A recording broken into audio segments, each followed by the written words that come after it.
يا هلا والله، شو اخباركم؟ جايكم فيديو جديد وحلقة جديدة وجايكم محمد مرة ثاني. فيديو اليوم حلقة اليوم راح نحكي عن سلوان موميكو، راح نعرف شنو قصته وشنو سالفته وشنو موضوعه وين يريد يوصل. بس اكيد قبل لا تنسى لايك، اشترك بالقناة، فعل الجرس، شير المقطع، خلينا نوصل اكبر قدر من الناس. يلا بينا. لما يفسرون على هذا صورته هنا حرق القرآن الكريم بالعاصمة السويدية ستوكهولم قبل فترة. حبايب قلبي، اليوم حصلت على موافقة بحرق القرآن أمام الجامع الكبير في ستوكهولم باكر يوم الأربعاء المصادف 28/6 الساعة 1:30 ظهرا. انتظروني في ستوكهولم، هو أول أيام عيد الأضحى، راح أحرق فترة وبأول أيام عيد الأضحى المبارك والناس كلها محتفلة وفرحانة بالعيد. طلع سلوان صفح قال أنا أيضا طريقة أشتهر بها وأحصل بها طشة وبنفس الوقت أحصل إقامة. عاف كل أساليب الطشة وكل أساليب الشهرة اللي عرفناها بتاريخ السوشيال ميديا وراح حرق القرآن. عاف الرقص، عاف التيك توك، عاف الأغاني، راح حرق القرآن. ولا يعني سوى كل هذا بس على مود يحصل إقامة. يعني يا ريت جنسيا نقول تسوى انه يتسوي هيك فعل، لا حرق القرآن على مود اقامة. ويا ريتها طوها الي، لا ما نطوها الي اصلا، يعني خلوه يحرق القرآن وما نطوه الاقامة. نشوف عليه مقاطع بعد نتعرف على موميكا من مواليد 86 قضاء الحمدانية نينوى. أنا ملحد من خلفية مسيحية كاثوليكية، ولحد من عام 2017. الناس روجوا فيديو أنك كنت مع الحشد الشعبي وأنك كنت مسلح وأنك قمت بعمليات إجرامية. ما مدى أخ رشيد، هذه تهم إسلامية تتهمها الماكينة الإعلامية الإسلامية اليوم، توجه ضدي بتهم باطل. اللي عرفناه من هذا المقطع انه هو من خلفية مسيحية ومن محافظة الموصل. بس عندي تعقيب على كلامك، انت تقول انه هاي الاشاعات كلها ذقها الماكينة الاعلامية الاسلامية وان المسلمين جاي يطلعون عليك اشاعات. زين بخصوص هذا المقطع شنو؟ على المقاتل سلوان يعني حدثني عن عزيمتكم واستعدادكم لقتال داعش.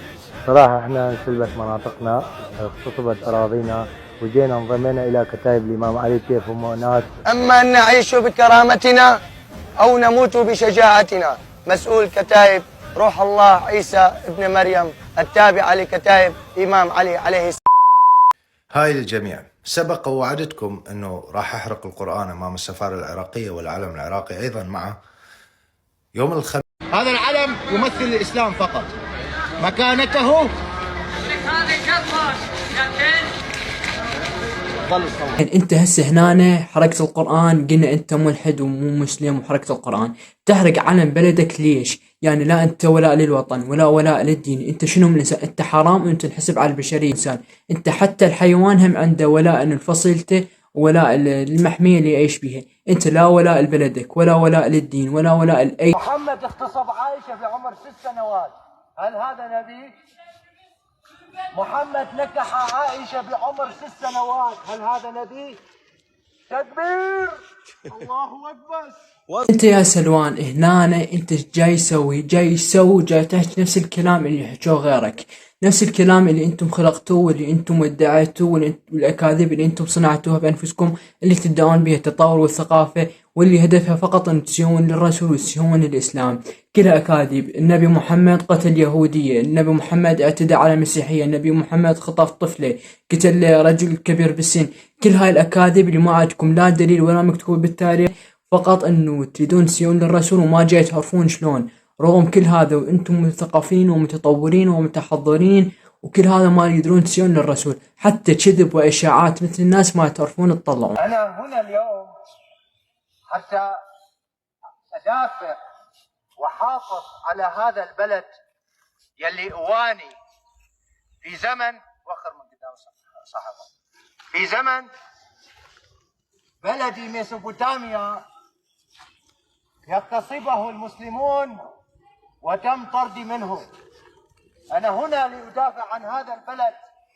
وثاني شيء، البلد اللي انت كاتل عليه نفسك واللي ذال نفسك على مود واللي جات تتلوق لهم، هم مو بلدك الاصلي وبأي لحظة راح يتخلون عنك. انت حرقت علم بلدك الاصلي وتبرأت من بلدك الاصلي، وهم اللي هسه جات تدافع لهم، اللي جات تتلوق لهم، جات تتوسل بيهم على مود اقامة، جاي يستخدمونك لغرض مصالحهم. الغرض واحد والمصالحهم الشخصية جاي يستخدمونك والهدف معين، وبأي لحظة راح يتخلون عنك. والإقامة اللي انت كاتل نفسك عليها تحلم راح تشوفها ما راح يعطوها إلك. ليش؟ لأن أنت إنسان ما عندك ولاء لوطنك، وأنت إنسان مو ثقة، وأنت إنسان مو كفو إنهم يعتبرونك من مواطنينهم بلدهم.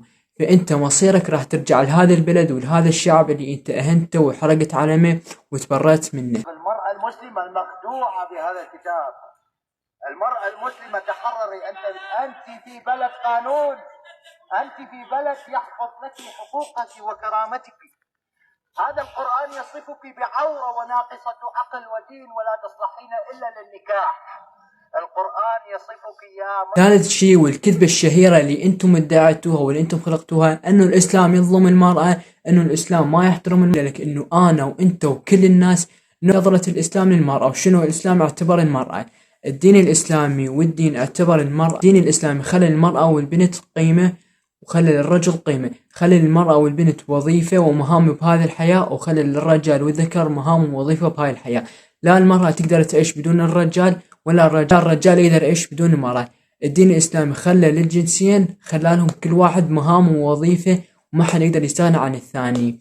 والدين الإسلامي من تعزيزه للمرأة خلاها شيء ثمين، خلاها مثل الجوهرة، لدرجة خلاها تتحجب، وأنه مو أي شخص يشوفها، مو أي شخص يشوف مفاتنها ويشوف شعرها. ليش؟ نعتبرها شيء ثمين. وخلي بالك أنه الدين الإسلامي هو الدين اللي ابتعد عن الحرام، مو الابتعاد عن الحياة للرجال والمرأة. الدين الإسلامي ينهيك عن الابتعاد عن الحرام، يعني ماكو أي مشكلة، روح ادرس وسافر وعيش حياتك والعب رياضة وسوي الشيء اللي يعجبك، بس بلا إنه شيء ما يضرك ولا يضر الآخرين وما يخالف الدين الإسلامي للرجال والمرأة.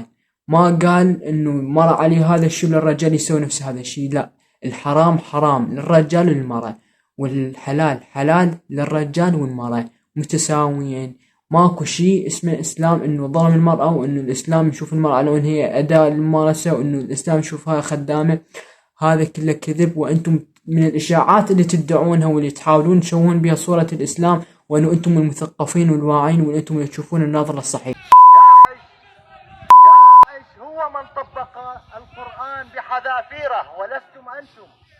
رابع شيء انه انا وانت وكل الناس وكل الدول وحتى الدولة اللي جاي تدافع لك وتدافع لك واللي تحميك وانت جاي ترقى القرآن، تعرف انه داعش تنظيم ارهابي لا يمثل الاسلام ولا يمثل العرب ولا يمثل العراقيين ولا يمثل اي شخص. افكار متطرفة بحجة الاسلام يسعون لمصالحهم الشخصية، لا يمثلون القرآن ولا يمثلون الاسلام. وانا وانت نعرف انه داعش ما طبق ولا شيء من القرآن، وأنه أصلا حرف القرآن أو حاول تحريف القرآن وفسر القرآن بحسب أهواهم حسب مصالحهم. بس مثل ما قلت لكم، هاي حجج وأفكار أنتم تحاولون تشوهون بها الإسلام وجاي تفشلون. رغم كل هذا أنتم جاي تفشلون. بعد ما شفنا مقاطع سلوان كلها وردينا عليها، هسه خلنا نجي نسولف، خلنا نجي نحكي. سلوان مو أول واحد ولا آخر واحد من بين العشرات ومئات والآلاف اللي جاي يطلعون يحرقون القرآن ويهينون الدين الإسلامي ويهينون العرب ويهينون معتقداتنا وتقاليدنا وإسلامنا وقرآننا وكعبتنا وإلهنا والشغلات اللي مفروض دسات عندنا، ودينا يحرضنا ويأمرنا إنه ندافع عنها. بس للأسف ما حد جاي يتحرك، لا من الشعب ولا من الحكومات. مو أول واحد ولا آخر واحد جاي يطلع ويهين الدين الإسلامي ويحرق القرآن وكأنما شيء عادي عندهم. يعني ربع سكان الكوكب انه 1.5 مليار تقريبا مسلمين، 1.5 مليار مسلم، كلهم جاي يسكتون عن هذا الشيء كأنه ما طبيعي. بس نسأل وين العرب، وين المسلمين، وين الشعوب العربية المسلمة؟ هذا جاي يحرق قرآنكم، جاي يحرق كتابكم. شنو فائدة دينكم وشنو فائدة عبادتكم وشنو فائدة إسلامكم إذا ما تدافعون عنه، إذا ما تدافعون عن كتابكم وعن مقدساتكم وعن معتقداتكم؟ وهذا الشيء اللي الغرب جاي يعتقد حرية التعبير وعين بيها، هسه عرفناها على حقيقتها. انه حرية التعبير اللي هم جاي يدعونها تسمح لك انه تهين اي دين واي مبادئ شخص واي دين واي كتاب سماوي. هذا الشيء عادي وهم راح يوقفون بصفك.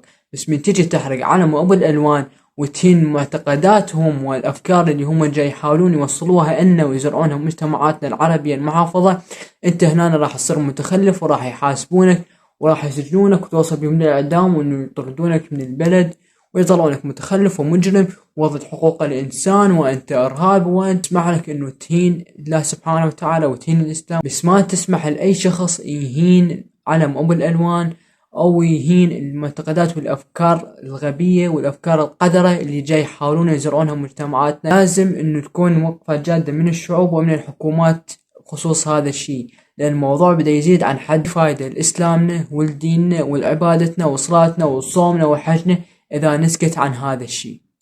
وبس إلى هنا وصلنا لنهاية الحلقة. أتمنى تكون تعجبكم يا رب. لا تنسى لايك، اشترك بالقناة، وفعل الجرس. وكان لكم أخوكم محمد، مع السلامة.